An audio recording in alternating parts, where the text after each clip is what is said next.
শুভ দুপুর বন্ধুরা, তোমরা কেমন আছো? আশা করি সবাই ভালো আছো, আমিও ভালো আছি। তো আজকে একটা তোমাদের সঙ্গে রান্নার রেসিপি শেয়ার করছি। তো এই যে ছোলার ডাল বাটা, এর সঙ্গে একটু আদা আর একটু লঙ্কা বাটা দিয়েছি। আর এটা দেখো 500 দুধের ছানা, মানে বাড়িতেই ছানাটা করেছি। তাই একটু পরিমাণ মতো হলুদ দিয়েছি, নুন দিয়েছি, চিনি দিয়েছি, এটাকে মাখবো। বন্ধুরা এই যে ডালটা মেখে নিয়েছি, আর আলুগুলো কেটে লবণ হলুদ মেখে রেখেছিলাম একটু। তো এই যে বড়াটা,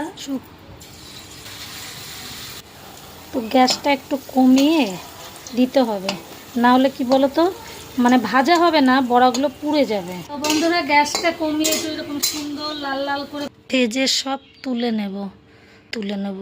শুকনো লঙ্কা তেজপাতা দেব, লবঙ্গ এলাচটা আগে দেব, মানে পরে জিরাটা দেব। উগলে গেলে জিরেটা দিয়ে আলুটা ছেড়ে দেব। আলুটা ভাজা যখন একটু ভাজা ভাজা হয়ে যাবে, তখন এই যে জিরে, আদা আর লঙ্কা মশলাটাকে দিয়ে দিতে হবে, ঠিক আছে?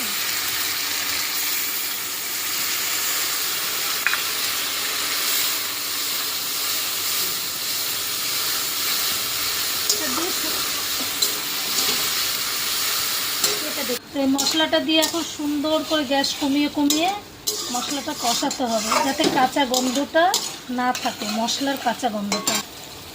হলুদ, লবণ সব কিছু দিয়ে সুন্দর করে কষাতে হবে। তো বন্ধুরা মশলাটা কষানো হয়ে গেছে, ঠিক আছে? এবার জলটা দিয়ে দেবো।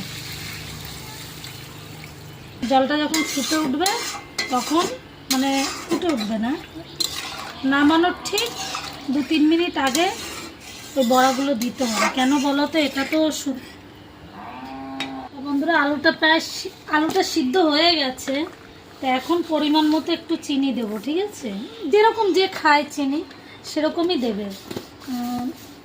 নামানোর ঠিক আগে এই বড়িটা কেমন বলো তো, এই ছানাটা দেওয়ার জন্য না বড়িটার ভিতরটা একদম সফট হয়ে যায়, মানে নরম হয়ে যায়। তো নামানোর আগ দিয়েই বড়িটা দিতে হবে, ঠিক আছে? যে বড়িটা দিয়েছি, একটু ফুটবে, গ্যাসটা একটু বাড়িয়ে দিয়ে একটু ফুটবে, ফুটলেই নামিয়ে ফেলবো।